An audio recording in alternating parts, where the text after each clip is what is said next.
What if the most devastating royal betrayal didn't begin in Buckingham Palace, but in a small, ordinary home in Los Angeles, long before Harry ever walked into Meghan's life? What if the story we've been told, about a young American woman swept into a centuries-old monarchy and suffocated by tradition, is missing one colossal twist?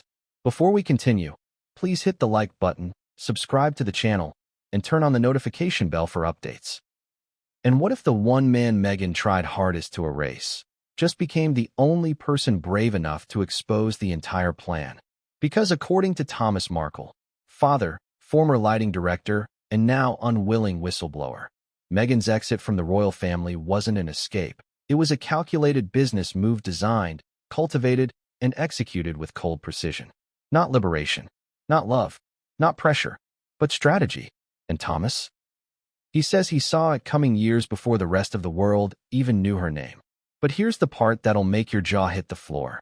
Thomas claims Meghan knew, from the very beginning, that Harry's royal ties were more valuable to her outside the palace than inside it. Let that sink in. She didn't want the crown. She wanted the cash that came after breaking it. And the man who's remained mostly silent, mocked, excluded, and cast as an embarrassment, is now the one unspooling the threads of what he says was never a fairy tale, but a financial blueprint dressed in romantic rebellion.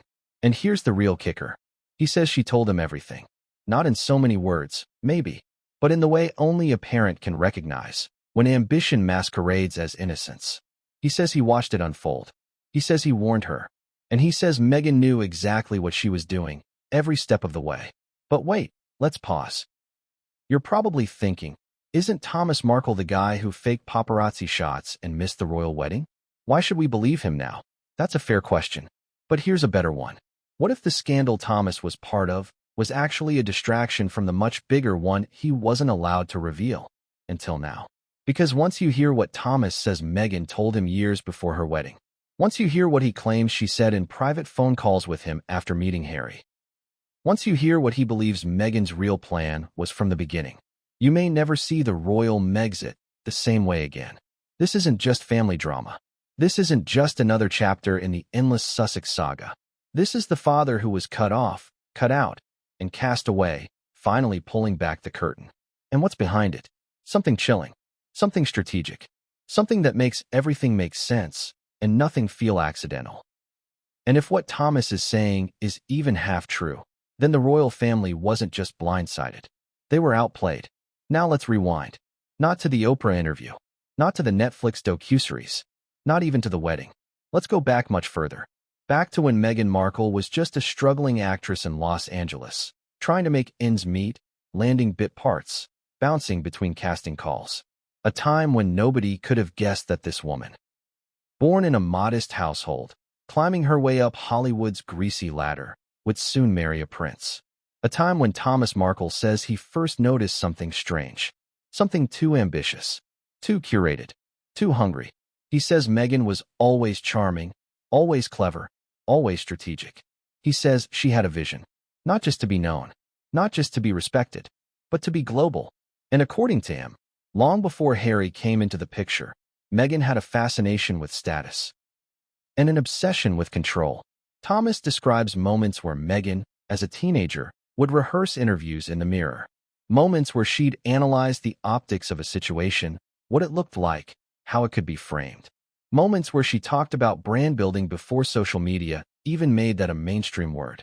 And later, when Suits began airing and Meghan got a taste of the spotlight, Thomas says she changed. Not dramatically, just enough. Enough to notice that the person he raised was slowly becoming someone else, someone sharper, more image-conscious, and more distant. But still, he supported her. Even when her relationship with Harry began, Thomas was cautiously hopeful. He was proud. Until, he says, the tone shifted. Suddenly, it wasn't their story anymore. It was her story. He says Meghan began rewriting her past, curating her identity, and in doing so, she erased him. Photos vanished. Stories changed. Family members were cut off, ruthlessly. All in the name of what? Privacy? Or rebranding? Thomas doesn't mince words here. He believes Meghan's entry into the royal family was not the final chapter. It was the beginning of Act 2. And what was Act 2? Global independence. Brand control, commercial freedom. And how do you get that? You break away from the royal leash. According to Thomas, the Megxit wasn't a breakdown. It was a business plan. But it wasn't just Meghan. He says Harry was coached, emotionally aligned, and strategically persuaded. Because here's what Thomas claims. Harry's trauma made him vulnerable. Meghan offered him not just love, but purpose. She gave him a story, a rebellion, and a role. The prince who chose love over legacy. A powerful narrative. A best-selling narrative. And Thomas believes Meghan knew exactly how to craft it. Let's be clear, this isn't about bitterness. This isn't a jilted father venting. This is a man saying, I watched it happen. I recognized the pattern. I was there when she was building it. And now that the whole world believes her version, I have to tell mine. Whether you believe him or not, that's up to you. But the details he shares, the timeline he describes, the way he paints Meghan's calculated moves, step by step, it all leads to one haunting conclusion. She didn't just marry the prince. She planned the exit. And according to him, she told him parts of it long before the world even knew her name. Now here's where it gets truly insane. Thomas claims that a single conversation, a throwaway comment Meghan made in her 20s, proves the entire Megxit narrative was never spontaneous. And that comment? It'll flip your view of the Sussex saga upside down. Because if Thomas is telling the truth, then Harry didn't just walk away from the royal family. He was led. And Meghan? She didn't just leave the palace behind. She cashed out. But what was that conversation? What did Meghan say that still haunts Thomas to this day? And what happened next, in the lead-up to the wedding, that he says confirmed all his worst fears? What made him say, this wasn't a love story, this was a long game? That's where we're headed next. Because in the next chapter, we dive into Thomas's most personal memories, and the moment he says he knew Harry was in trouble, before the vows were even exchanged. But what came next would change everything, and no one saw it coming. What kind of father would go public with secrets that could shatter his own daughter's image? Again, what kind of man would willingly step back into the public firestorm, knowing full well that the world has already branded him as toxic, opportunistic, or worse, irrelevant? And what kind of silence, if broken, could still manage to shake the foundations of the most talked-about royal exit in modern history? The answer, according to Thomas Markle, is simple. A father who can't stay quiet anymore. That's how he starts. No grand press conference. No PR machine. Just a quiet, weary voice that's been pushed too far for too long. He isn't pacing. He isn't shouting. He isn't even crying. He's just done. And that, perhaps, is what makes this moment feel so real and so chilling. Because the way Thomas tells it, he didn't want to speak again. He tried to let it go. He hoped time would fix the rift. He wished Meghan would come around, or that Harry would reach out and ask him for the other side of the story. But they never did. And now? Now Thomas says he's watched a false narrative calcify into global gospel. And he's reached his limit. But it's not fame he's chasing. It's truth. Or at least his truth. And what he reveals in this next chapter doesn't just question Meghan's motives. It rewrites them. Because according to Thomas, the warning signs were there from the beginning. Not just in Meghan's actions, but in Harry's. That's the twist nobody talks about. That Harry, long before the wedding, long before the Netflix deals, long before the tell-all interviews, was already drifting. Drifting from his family. Drifting from tradition. Drifting from the palace. And according to Thomas, Meghan didn't just notice that drift. She harnessed it. He leans forward, almost whispering, I didn't push Meghan away. She pulled Harry in. And right there, you feel the shift. This isn't just about a daughter turning on her father. This is about a man who believes he watched his own child reshape a prince's destiny, using a set of tools only she knew how to wield. But let's not get ahead of ourselves. Let's go back. Before the scandals. Before the tabloids. Before the fake photo controversy that nearly drowned Thomas in global ridicule. Back when he was just Dad. Thomas recalls the moment Meghan first called him with the news. Dad, I met someone. He says she sounded giddy, but not starry-eyed. Focused. Intentional. He asked what he did. She said he's British. Then, almost as an afterthought, and he's a prince. Thomas says he laughed. Thought it was a joke. But she wasn't joking. And right there, something strange flickered in his gut. Not pride. Not awe. A chill. He didn't know why at the time. He just knew something felt too fast. Are you sure? He asked. And her answer? As sure as I've ever been. A line that stuck with him. Why? Because Meghan never said things like that lightly. She didn't just fall into things, he says. She crafted them. She planned. That's where the seeds of doubt first took root. Still, he tried to be supportive. He asked questions, normal dad questions. What's he like? Is he kind? Does he know about us? Her answers were polished, measured. She was selling the idea, almost like a PR pitch. But Thomas wasn't just any dad. He worked in Hollywood. He'd spent decades behind the camera, watching people rehearse emotions for a living. He knew the difference between excitement and strategy. And according to him, that first call wasn't giddy. It was controlled. Now ask yourself, if your daughter suddenly fell for one of the world's most famous bachelors and told you about it with the tone of a press release, wouldn't you pause too? Wouldn't you feel a sliver of doubt slide between the excitement?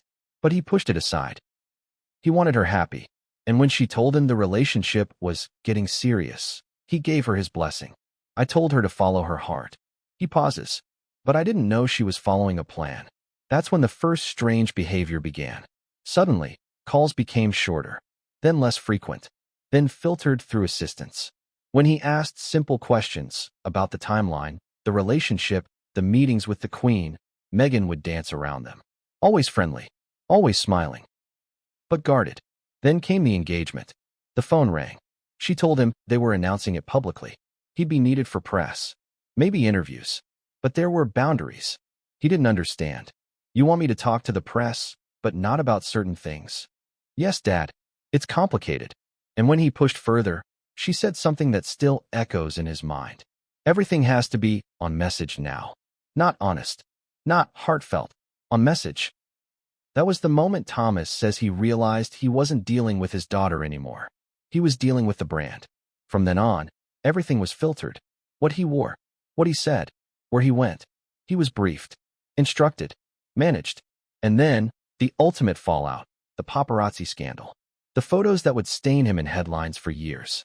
He admits it. He staged the shots. He made a mistake. But here's what he claims.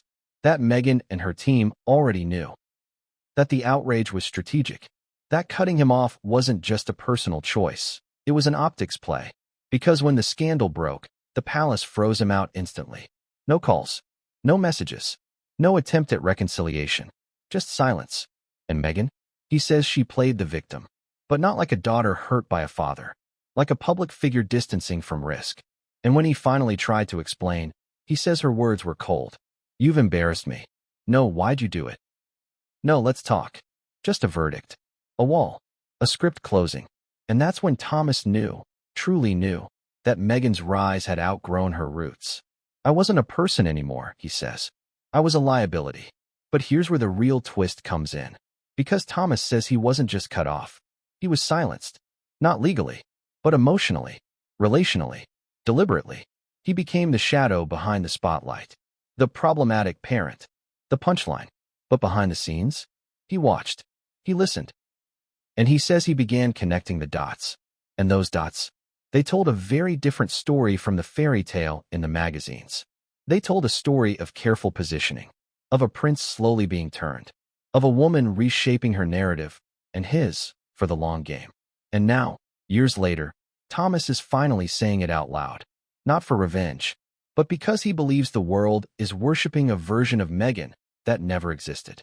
I don't hate her, he says. But I don't recognize her anymore.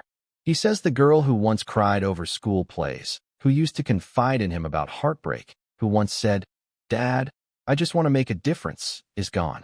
And what replaced her? A symbol, a brand, a curated identity built not on family, but on distance. But Thomas isn't done yet. Because he claims there's a conversation, one specific exchange, that proves Meghan's trajectory wasn't accidental. And that conversation?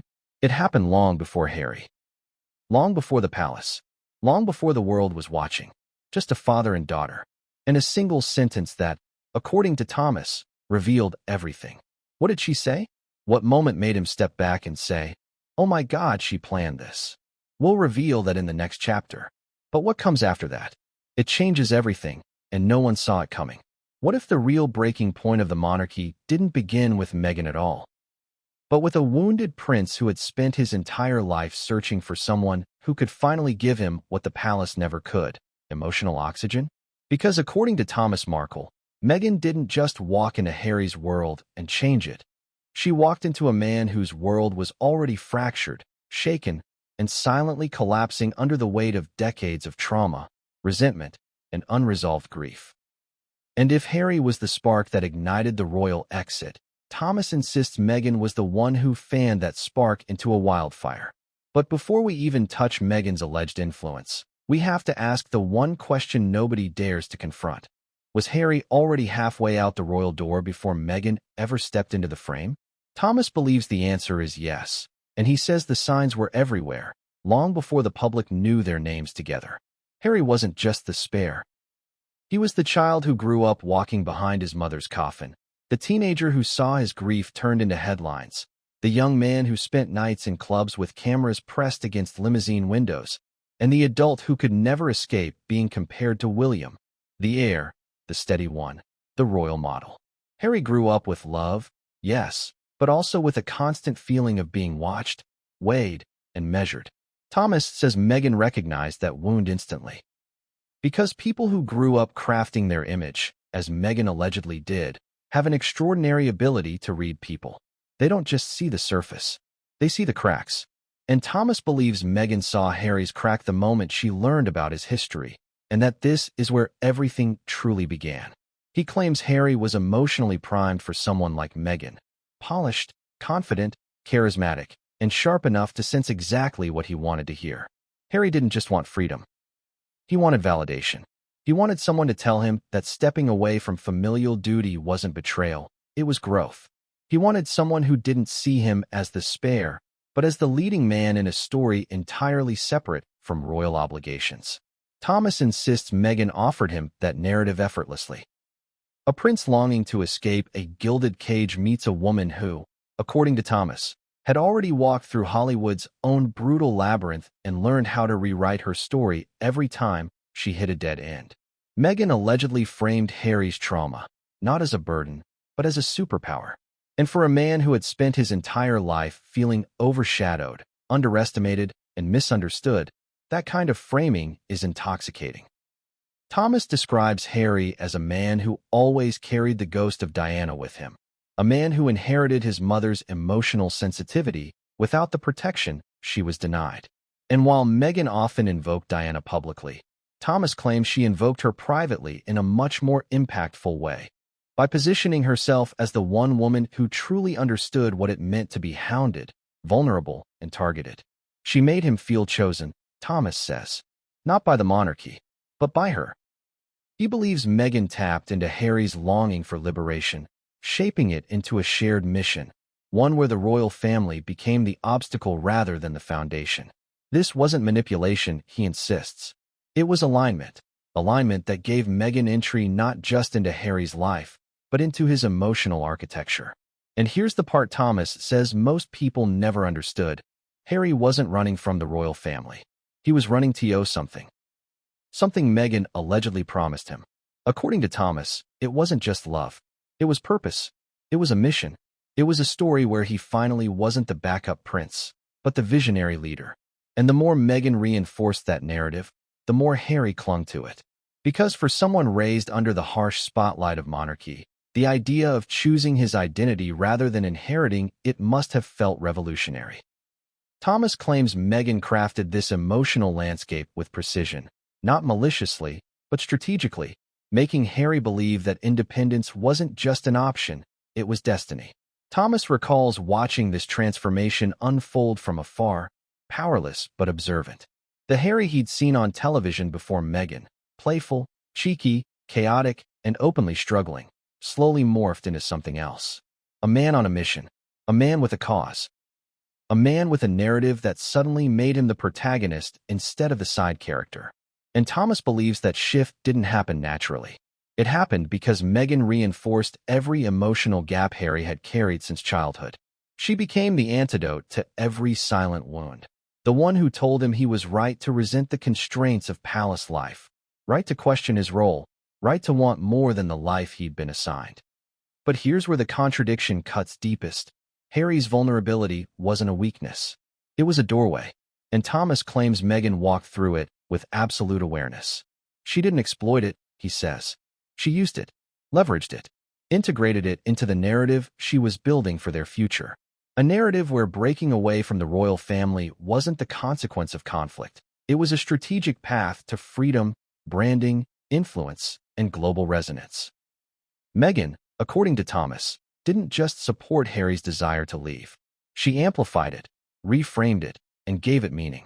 Now ask yourself, if you were Harry, hurt, angry, grieving, misunderstood, and a woman walked into your life and told you that your pain made you powerful, that your trauma made you special, that your rebellion made you heroic, wouldn't you follow her too? Wouldn't you cling to her as the one person who finally understood the version of yourself that the palace never could? Thomas says that's exactly what happened. And that's why, in his view, Meghan didn't have to pull Harry away from the royal family. She simply had to open the emotional door, and Harry walked through it willingly. Because for the first time in his life, someone offered him a narrative where being the outsider wasn't shameful. It was iconic. But Thomas insists this wasn't the moment he realized something bigger was happening. Not yet. Not until the night Meghan made one private remark. One sentence Thomas says he will never forget, that hinted she wasn't just aligning with Harry's desire for independence, she was guiding it. And that sentence? We're getting there. Because what Meghan allegedly said in that intimate moment didn't just deepen Harry's vulnerability, it weaponized it. But to understand that remark, we must go back to Meghan's early ambitions. The conversations Thomas claims exposed her long-term vision years before the prince ever appeared. And what comes next flips the story completely. Thomas remembers it clearly. He says it was a quiet conversation, late at night, long before the world had ever seen that engagement photo, long before the royal wedding or the baby bump or the Oprah bombshell. Meghan had called him, her voice calm, focused, perfectly measured, the way it always was when she wanted to say something loaded without sounding like it was. She talked about how things were moving fast with Harry, how the media was already swirling, how the palace was tight-lipped and cold, how different it all felt from her expectations. Then, Thomas says, she paused. And in that pause, something shifted. Her tone hardened. She said, "Dad, I think Harry's more valuable outside the system than inside it." That was it. That was the line. No explanation. No clarification. Just that one explosive sentence, delivered like a strategy memo, not a reflection. Thomas says his chest tightened when he heard it. He didn't know why at first. It wasn't overtly malicious, but it felt like a move being made, like a mental chess piece being quietly slid across the board. It wasn't about love. It was about leverage. And as the days went on, Thomas couldn't get that line out of his head. Harry's more valuable outside the system. Not happier, not freer, more valuable. The choice of words mattered. Because to Thomas, that didn't sound like someone in the throes of romance. That sounded like someone running the numbers. And from that moment, he says, everything began to make a different kind of sense. He started rethinking their story. From the first public outing to the press appearances to the carefully curated photos. The way Meghan managed media. The precision with which she handled interviews. The controlled language. The rehearsed body language. The rebranding of her own family. Thomas began to believe none of it was spontaneous. It wasn't chaos. It was orchestration. And at the center of it all was a man. A prince. Emotionally gutted by his past. Searching desperately for a new identity. Meghan didn't exploit that, Thomas says. She capitalized on it. She gave Harry a path that would pull him out of the shadows of William and Charles, out of the suffocating protocol of royal obligation, and into a new narrative where he was the disruptor, he was the truth-teller, he was the rebel prince who chose love over lineage. But Thomas doesn't paint Harry as a victim. Not at all. In fact, that's part of what disturbs him most. He believes Harry wanted this. That Meghan didn't drag him. She offered him a new story to live in. One where he didn't have to feel like the second-born ever again. Where he wasn't forced to smile for a crown that didn't listen. Where he wasn't trapped inside a palace grieving the mother the institution failed to protect. Meghan, according to Thomas, simply held up a mirror and told Harry what he'd always suspected. You don't belong there. You never did. And if you leave, the world will follow you instead of the crown. It's a stunning reversal, because in this version, Harry's exit isn't the result of betrayal or rejection. It's a marketing pivot, a reinvention arc. And Meghan? She becomes not the catalyst of conflict, but the architect of a transformation. Not for herself alone, but for him. Now here's where things take a darker turn. Thomas says that as Harry and Meghan's bond intensified, so did the emotional isolation, not just from the royal family, but from Meghan's own. According to him, the strategy wasn't just about separation from the palace. It was about clearing the board, cutting loose any emotional ties that could muddy the narrative. Anyone who could contradict the story. Anyone who could remind Harry, or the world, that Meghan's background wasn't as glossy and untroubled as she claimed. And Thomas? He became one of the first to be cut. The first to be cast not as a concerned father, but as a chaotic liability. A man who sold out his daughter. A clown. A threat. But what if, as Thomas suggests, that was always part of the plan? If Harry's pain could be weaponized into purpose, couldn't Meghan's estrangement from her family be molded into moral justification? She made it seem like we were all toxic, Thomas says. That cutting us off was self-protection. But I think it was just housekeeping. She was curating the story. And with every step Harry took further from his own family, his grandmother, his father, his brother, Thomas saw a mirror of what Meghan had already done to hers. She wasn't just guiding Harry out of the firm. She was teaching him how to sever. And that's where the emotional stakes explode. Because the Harry we saw at Diana's funeral, the boy biting his lip, walking in silence, haunted by flashbulbs and loss, grew up into a man who, according to Thomas, still carried every bruise. Meghan didn't break him. She unlocked him. And the royal family? They never saw it coming. They thought they were dealing with another royal spouse. What they were actually dealing with, Thomas believes, was a woman who understood the power of narrative more deeply than the monarchy ever could. A woman who saw Harry's pain as both real and usable. A woman who offered him not just healing, but revenge wrapped in liberation. Think about it. The interviews, the tell-all documentaries, the pointed word choices, trapped, neglected, abandoned. These weren't random bursts of frustration. Thomas believes they were part of a long arc. An arc Meghan helped shape from the moment she realized Harry was willing to rewrite the script. And once he said yes, there was no going back. But here's the part Thomas still wrestles with. He doesn't hate Harry. He never has. In fact, he says he liked him, saw in him a kind of innocence, a kind of emotional vulnerability that reminded him of someone else. Harry always looked a little lost to me, he says, even when he smiled. And that's why it hurts. Because Thomas doesn't believe Harry was dragged out of the royal family against his will. He believes Harry chose this, chose to step away, chose to ignore his own instincts, chose to burn the bridge. But he didn't choose it alone. And now, after all the noise, all the scandal, all the silence, Thomas says the one thing that still keeps him up at night isn't the betrayal. It's the belief that his daughter planned it all, and Harry still doesn't know. Or maybe worse, that he does. And if Meghan truly believes that Harry's royal blood is more valuable outside the palace than within it, then what exactly is she planning next? Because according to Thomas, the exit was just the beginning. So how do you convince a prince, a man born into privilege, tradition, and the iron grip of royal protocol, to walk away from all of it? From the titles, the palaces, the pageantry, the legacy of kingship stretching back centuries? How do you make him see that the life his bloodline promised him is not a crown, but a cage? According to Thomas Markle, Meghan didn't just suggest it. She sold it.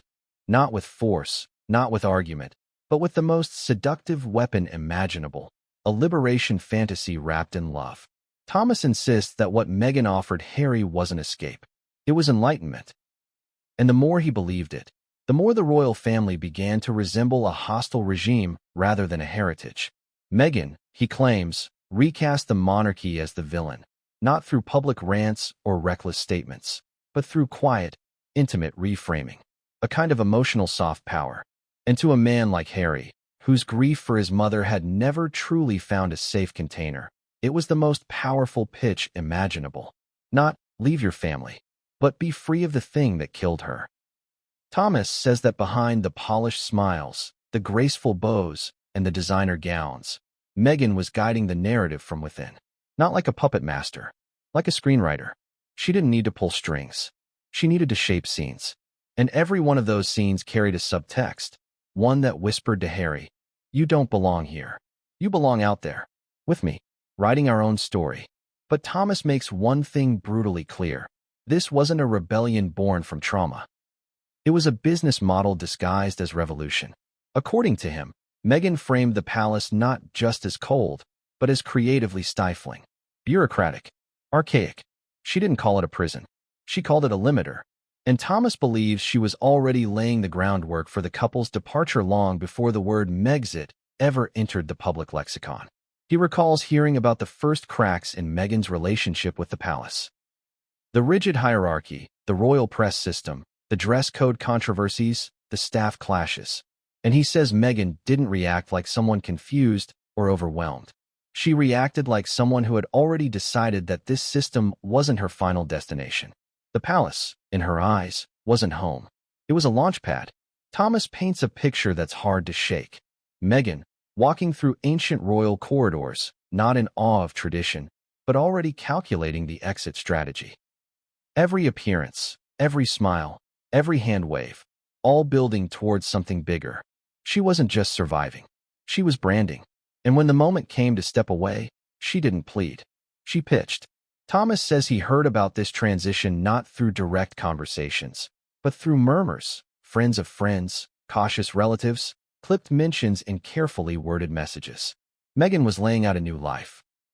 A life not bound by titles or tiaras, but by global influence, personal freedom, and controlled messaging. The royal family, with all its pomp, didn't fit that mold. But a globally liberated Sussex brand? That did. And Harry? He was ripe for it. Thomas claims that Meghan made the royal exit feel not just necessary, but noble. A courageous stand against a machine that chewed people up and spat them out. She aligned it with Harry's trauma, his love for Diana, his instinct to protect his wife and children. It wasn't "let's get out." It was, "let's do what they never let your mother do, speak freely." That's how the pitch worked. It was emotional, philosophical, moral, and quietly commercial. Because make no mistake, as Thomas sees it, behind all the liberation language, behind the tears and the drama, there was a business model clicking into place like a chessboard being quietly assembled. But it didn't stop with emotional alignment.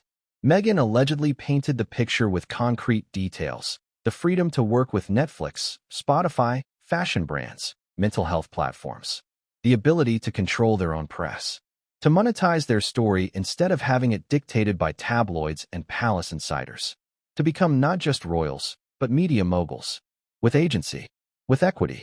And Harry? He didn't see a trap. He saw purpose.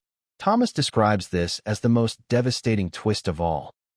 That Harry wasn't dragged or coerced. He was inspired. That Meghan didn't push him. She unlocked him. She gave him the words, the vision, the justification. And by the time the palace realized what was happening, Harry had already crossed the threshold. But here's the irony that Thomas can't ignore. Meghan was telling Harry he was being suffocated by the system, while quietly constructing a new one where they would hold all the power. Instead of being controlled by courtiers, they'd control the narrative themselves. Instead of bowing to the Queen, they'd take meetings with tech executives, film producers, and boardroom decision-makers. They weren't escaping the institution. They were building a new one, in their own name. Thomas says he saw this blueprint forming even before the official announcement. The distancing from the royals, the strategic silences, the murmurs about Canada, then Los Angeles, the sudden hires, PR specialists, branding consultants, new legal teams. None of it, he says, felt like chaos. It felt like a startup. And the product? Harry, Meghan, and the power of their truth. But what happens when a liberation story starts to look like a brand rollout? What happens when a prince who was once beloved for his cheeky authenticity is suddenly speaking in polished soundbites and legalese? What happens when the escape starts to look like a pitch deck? According to Thomas, that's exactly what the liberation pitch became. A beautifully packaged story, one that sold freedom but bought influence. And at the center of it all, he says, was Meghan, not the rebel bride, not the trapped duchess, but the visionary founder of a new royal-adjacent empire. But Thomas swears it wasn't spontaneous. And he claims that the proof goes back to a second, even more chilling remark Meghan made, one that made his blood run cold.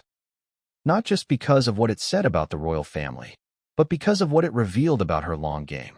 And that long game, we'll dive into it next. Because what Thomas says Meghan told him, long before the palace, long before the wedding, long before anyone called her Her Royal Highness, will make you question whether Megxit was ever about freedom at all. Thomas says it was a moment most parents wouldn't have even remembered. Small talk during a quiet dinner, years before Harry, years before royal headlines, years before global fame had even brushed against their family name. Meghan had just wrapped a few episodes of Suits, and they were sitting in his modest kitchen, eating takeout, talking about life, money, ambition, the kind of conversation that drifts when the noise of Los Angeles goes still for the night. That's when she said it, casually, not even looking up. If I ever marry someone famous, I'm going to do it differently. I'd never let the media control the story. I'd control it myself. Thomas remembers the sentence exactly, not because it sounded sinister, not because it came with some grand scheme, but because of how calm it was, how factual, like a plan that had already been shaped in her mind and filed away, waiting for the right opportunity to rise. At the time, he didn't think much of it. Meghan was ambitious. Everyone knew that. She'd always had a sharp sense of presentation, of how to hold herself in a room, of how to turn charisma into currency. But as the years passed and the headlines exploded, Thomas says that memory returned, like a thread he hadn't known he was supposed to pull. That offhand comment, once forgotten, now felt like a blueprint. A quiet confession that the Meghan the world saw today, the feminist icon, the philanthropist, the duchess turned rebel royal, had been a long time in the making. And when the so-called liberation pitch began unfolding, when Meghan and Harry started speaking in carefully branded language about space, wellness, truth, and purpose, Thomas says it felt like watching a script come to life. He watched the Netflix documentary. He read the interviews. He listened as Meghan spoke about finding her voice and breaking free of the institution. And all he could think about was that quiet dinner, that casual remark, and the daughter who had once said, long before love or royalty were in sight, that controlling the story would always be the key. That's when Thomas began to suspect the liberation pitch wasn't liberation at all. It was packaging. He believes the message of empowerment, of escaping toxic systems and reclaiming narrative, was designed to sell the exit, not to explain it, not to process it, to sell it. And once the public bought it, everything else clicked into place. The book deals, the podcast platforms, the streaming contracts, all wrapped in the language of healing, justice, and truth. But beneath it all, Thomas claims, was something far less romantic, a product rollout with global reach. He doesn't accuse Meghan of evil. He doesn't say she's heartless. In fact, he goes out of his way to describe her intelligence, her discipline, her incredible work ethic. She's not a monster, he says. She's a strategist. But for Thomas, that's exactly what makes it hard to watch. Because if everything was part of a strategy, if the royal wedding was the most watched brand launch in modern history, then where does the family fit into all of it? Where does Harry fit? According to Thomas, Meghan framed Harry's trauma as marketable empathy, the wounded prince who wanted peace. She shaped the pain into narrative currency. And with every public appearance, that narrative grew legs. Meghan wasn't fleeing the crown. She was outgrowing it. And Harry? He was rebranding, from prince to pioneer, from soldier to storyteller.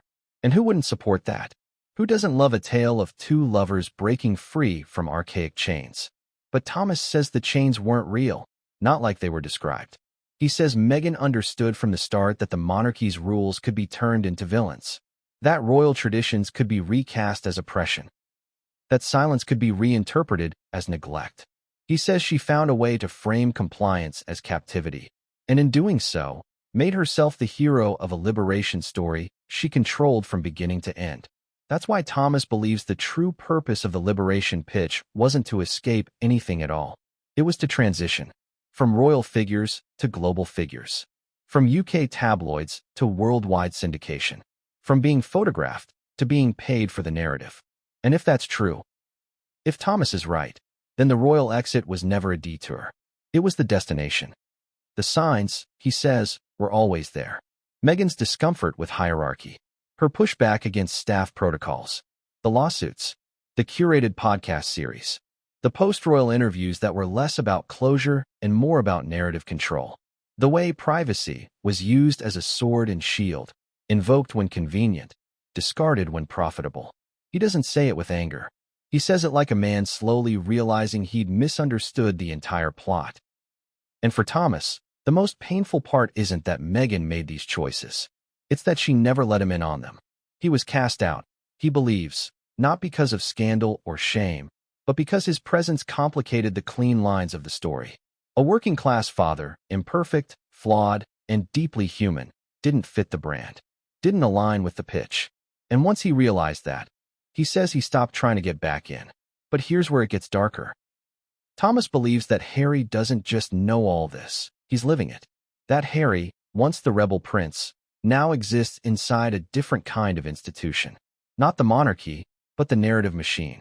One that tells him every day that he made the right choice, that he's thriving, that he's finally in control. But Thomas asks the question no one else dares to whisper. Is he? Is Harry really free? Or is he now a character in a new story? Written by someone else, rehearsed in private, and performed on cue? And if Meghan really did pitch this exit as liberation, when will Harry realize that he traded one set of rules for another? Because Thomas says the true cost of liberation isn't distance. It's disorientation. And Harry, from the outside, doesn't look free. He looks lost. And what Meghan did next, after that liberation pitch had worked, after the public fell in love with the idea of two royals forging their own path, stunned even Thomas. Because according to him, what came next proved it wasn't just about freedom. It was about control. What if everything we thought was fallout was actually foundation? What if the scandals, the press wars, the royal exile weren't breakdowns, but building blocks? According to Thomas Markle, the most explosive truth isn't that Meghan left the royal family. It's that she never intended to stay. Not because she couldn't handle it, not because she was bullied, but because, from the very beginning, she was constructing something else entirely. A monetized, independent, global identity. One she controlled fully, without bowing to a crown, a firm, or a centuries-old institution that would never let her sit at the head of the table. Thomas calls it the blueprint. He doesn't use the word lightly. He says it like an accusation, but also like a tragic recognition. The kind a parent makes when they finally realize their child has outgrown not just the family, but the entire framework of emotional accountability. And this blueprint, he claims, was already taking shape before Meghan ever stepped foot in Kensington Palace. According to him, this wasn't an impulsive break. It was a long game. Strategic, surgical, silent. He describes the blueprint not as a physical document, not spreadsheets or diagrams, but as a mindset, a string of intentional moves disguised as emotional necessity. And the first piece of that blueprint? Image control. Meghan, long before meeting Harry, had already begun meticulously managing her public persona. She knew which photos to allow online, which friends to keep close, which interviews to pursue, and which platforms to align with. Thomas says it wasn't vanity, it was precision. Every post, every quote, every appearance was a brick in the foundation of something bigger than acting. Meghan wasn't just trying to be a star. She was building a brand. Then came the second pillar, narrative ownership. This is where Thomas says things shifted from ambitious to almost prophetic. He remembers Meghan insisting, years ago, that people don't follow talent, they follow stories. That one sentence, he says, has haunted him more than any headline. Because once you view Meghan not as an actress, but as a narrative architect, everything begins to snap into place. Her blog, The Tig, wasn't just a lifestyle site, it was narrative groundwork. Her speeches about empowerment weren't random, they were brand anchors. Her calculated silence about certain family members, her curated friendships, her image as a feminist outsider in Hollywood, all of it, Thomas believes, was part of a larger design. Crafting a story she could eventually take global. And when she met Harry, Thomas says the blueprint accelerated. Suddenly, Meghan wasn't just a rising actress. She was a potential duchess. And that opened doors. But more importantly, it gave her control of a story that had never been told before, a biracial American woman marrying into the most traditional, most rigid monarchy on earth. A woman who didn't bend to protocol. A woman who challenged the system from within. That narrative, potent, marketable, global, was gold. And Thomas believes Meghan knew it. He remembers watching her transformation unfold in real time. The way she adapted, seamlessly, to royal life, smiling for the cameras, delivering well-rehearsed lines, embracing charity work. But something about it felt too polished, too good. Thomas doesn't say this with malice. He admired her poise, but he also knew her better than anyone else. And he says the girl he raised wasn't the type to lose herself in a role. She studied it, mastered it, used it, and that's what he believes happened with the monarchy. According to Thomas, Meghan treated her Duchess role like a limited series, not a lifelong commitment. It was a season, a phase, a spotlighted platform to be fully utilized before moving on. The goal was never to stay. The goal was to leverage. And when Harry proposed, Thomas claims Meghan already knew how the arc would play out. Royal wedding, global fame, tension with the crown, a brave departure. And then, the real act begins. The monetization of the exit, the post-palace brand. But this is where the blueprint sharpens its edges. Because Thomas says the exit wasn't chaotic. It was timed. The moment Meghan and Harry left, the press releases, the sudden Canadian retreat, the headlines, it was already built into the plan. Why else, Thomas asks, would they have filed trademarks for the Sussex royal brand months in advance? Why else line up deals, set up a non-profit shell, and establish legal control over their image before even announcing the split? And then, the Hollywood pivot. To the outside world, it looked like a couple scrambling to find their footing. But to Thomas, it looked like a launch. The Netflix deal, the Spotify podcast, the speaking engagements, the book deals, the carefully timed interviews. These weren't recovery moves. These were business milestones. Steps in a path that had already been carved, now being executed. Thomas says the most painful part wasn't watching Meghan walk away from the family. It was watching her do it without flinching. Not once did she pause, he claims. Not once did she pick up the phone to explain. Not even after the Oprah interview. Not even after the institution was labeled as racist, neglectful, cold. Because in the blueprint, he says, there was no room for second drafts, only forward movement, only execution, only the brand. But what happens when a brand is built on broken ties? What happens when the emotional wreckage left behind is reframed as necessary collateral? Thomas says he watched his daughter cut people out of her life one by one, not because they harmed her, but because they complicated the story. And he fears Harry, too, has now become part of that blueprint. Not the prince who swept her away, but the figure who gave the narrative its shape, the emotional credibility, the tragic contrast, the royal stamp. And now, with the blueprint almost fully executed, with the Sussexes embedded in Hollywood, speaking on mental health panels, hosting celebrities in Montecito, signing multi-million-dollar deals, Thomas is left with one question. Where does it end? If Meghan framed the palace as the cage and herself as the escape, then what happens when the new system she's built becomes the next thing to outgrow? Because according to Thomas, and here's where the tension cracks wide open, Meghan doesn't stop when she's comfortable. She stops when control is absolute. And that, he says, is why the blueprint might not be finished yet. Because what Meghan does next could be the biggest pivot of all. Thomas says the real genius of Meghan's plan wasn't just the message, it was the timing. Everything, he claims, was rolled out with the same precision you'd expect from a Silicon Valley product launch. The engagement announcement came just after Meghan had wrapped her final season on Suits. The wedding followed a global PR blitz that dominated headlines for months. Then, almost immediately, Meghan was positioned as a modern disruptor inside the monarchy, a woman challenging protocol, speaking on feminism, racial equality, and mental health. It wasn't just a love story. It was a media event. And every media event, Thomas says, has a runway and a rollout. He believes that even Meghan's most public tensions with the royal family, the staff resignations, the headlines about tiaras and private jets, the stories about Duchess difficult, were not unexpected setbacks, but accelerants. He says the palace underestimated how quickly those conflicts could be reframed as proof of oppression. Meghan didn't just weather the storms, Thomas claims, she used them. Every tabloid headline became evidence. Every cold glance became a cultural talking point. Every protocol violation became a symbol of revolution. And in doing so, Meghan created a narrative in which leaving wasn't just justified, it was inevitable, heroic. And then came the most telling phase of all, the strategic decoupling. According to Thomas, the moment Meghan and Harry announced they were stepping back from royal duties, the machine was already in motion. Companies were ready. Lawyers had been briefed. IP filings had been submitted. Media interest was carefully stirred. He remembers hearing, through distant whispers, that branding experts had been consulted before the statement even hit the royal family's inbox. There was no improvisation. There was execution. Thomas says it was around this time he started seeing the blueprint in full color. The carefully spaced interviews. The sudden adoption of American-style celebrity culture.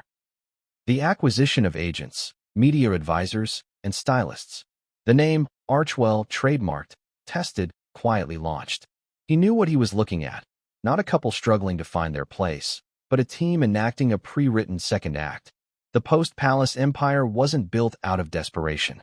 It was built on design. What stuns him most isn't the ambition. He respects that. It's the ice-cold compartmentalization. Thomas says Meghan cut ties with anyone who didn't fit into the next version of the story. Old friends, gone. Family members, scrubbed. And as for him, her own father, he became an obstacle, not for what he did, but for what he represented, an unpolished, unpredictable part of her past. And in the new world Meghan was building, there was no space for loose threads. He still remembers the day he realized he'd been edited out of the narrative completely. It wasn't a fight. It wasn't a statement. It was silence. Deafening, deliberate silence. And not just from Meghan, from Harry, too. He says he once admired the prince, once hoped they could bond as fathers. But the closer Meghan and Harry moved toward independence, the more Thomas saw his name vanish, from speeches, from acknowledgments, from even the most basic family references. It wasn't about forgiveness anymore. It was about optics. And that, Thomas says, is what made the blueprint so effective. It didn't rely on destruction. It relied on clean presentation. No jagged edges. No contradictions. Just a streamlined, globally appealing brand that could be sold to Spotify, Netflix, publishers, and philanthropic circles. It didn't matter that he, her father, had been part of the journey. It mattered that he complicated the aesthetic. But aesthetics only go so far. And Thomas now worries the entire structure Meghan built. The empire of truth, the narrative of escape, the perfectly curated image of a duchess-turned-activist, is standing on a foundation too fragile to survive the weight of its own contradictions. Because for every empowerment podcast, there's a tabloid lawsuit. For every brand partnership, there's a headline about hypocrisy. For every call for privacy, there's a new public interview. Thomas wonders if the blueprint was so focused on launch, it never planned for long-term stability. What happens, he asks, when the story has been told in full? What happens when Harry's pain has been monetized, Meghan's transformation has been documented, and the royal truth has been spoken from every platform available? What comes next? And more urgently, who comes next? Because Thomas believes, and this is where his voice tightens, that Meghan's story doesn't end here. That the blueprint has a phase 2. One where the brand must evolve again. New angles, new controversies, new relationships. And if Harry ever becomes inconvenient, if he starts pushing back, if he no longer fits the shape of the story, will he be edited too? Thomas doesn't say this with glee. He says it with fear. He's watched people be cut out, quietly, efficiently, permanently. He knows how it feels. And he wonders if Harry, the man who gave up everything for the pitch of liberation, might one day find himself on the other side of the blueprint. Not the centerpiece, but the complication. Because once control becomes the currency, how long before even love has an expiration date? And just when you think the blueprint can't go deeper, Thomas says there's one more layer. A layer that involves not just fame, or money, or independence, but legacy. And the way Meghan allegedly tried to rewrite her own origin story, piece by piece, before stepping into the spotlight. What she removed, what she revised, and what Thomas claims she buried. And that story comes next. If you want to understand someone's future, listen to how they describe their past. Not just the facts, but the edits, the omissions, the quiet erasures that happen when a new story is being sculpted. According to Thomas Markle, the version of Meghan the world now sees, humanitarian, royal rebel, victim of the crown's cold machine, is not the same Meghan he raised. Not because she changed, but because, Thomas claims, she rewrote herself. And the most disturbing part? He says he watched it happen in real time. It didn't start when Meghan became famous. It didn't start when she joined the royal family. It started before all of that, in small, almost invisible ways.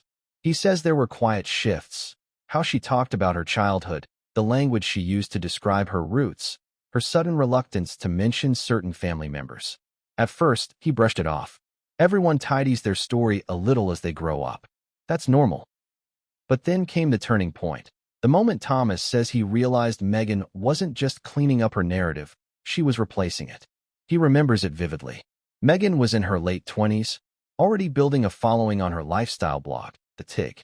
She had just landed a steady role on Suits, and things were finally starting to click professionally. They were sitting together one evening, talking about media pressure, identity, and how actors in Hollywood often had to repackage themselves to fit roles. That's when she said it. Not flippantly, not as a joke, but with total clarity. Sometimes, to move forward, you have to let go of the parts of yourself that slow you down. At the time, Thomas didn't understand what she meant. But now, he believes that sentence was code. That it marked the moment Meghan began letting go of her origin story and building a new one, piece by curated piece. The first piece to vanish, he says, was her family. She stopped referencing holidays. She downplayed childhood stories. She spoke more about her mother, less about him. Then, she redefined her upbringing, from a split household to a single-parent survival narrative. From weekends with dad on set to a struggle for identity. From middle-class creativity to emotional hardship. It wasn't a lie, Thomas says. It was a reconstruction. He saw his own presence, once central in her life, slowly pushed to the margins. No malice, just deletion. And it hurt. But he didn't push back. Not yet. He wanted her to succeed. He wanted her to feel strong. If shedding the past helped her stand taller, he thought, then maybe it was worth it. But then came the public interviews, the magazine profiles, the speeches, the carefully crafted quotes. And that's when Thomas says he started to panic, because the girl being described wasn't just edited. She was fictionalized. The love they shared? Gone. The sacrifices he made to support her education, her career, her dreams? Unmentioned. He was no longer part of the prologue. He had become a footnote, or worse, an inconvenient truth. He remembers watching one interview where Meghan spoke about her time at school, her struggle with racism, her mother's strength, and he wasn't mentioned once. I raised her, he says quietly. I paid for her school. I brought her to every audition. But in this version of the story, he had been written out. Replaced by a narrative that fit the new brand, the self-made outsider, the underdog, the survivor. It wasn't just painful, it was surreal, because Thomas knew the truth. He lived it, and now the world was being sold something else. But the most devastating moment came in a phone call, one of the last before their relationship fully broke. He had asked her, gently, why she kept avoiding questions about him, why the press never mentioned him unless it was negative. Why she didn't push back against the implication that he'd abandoned her.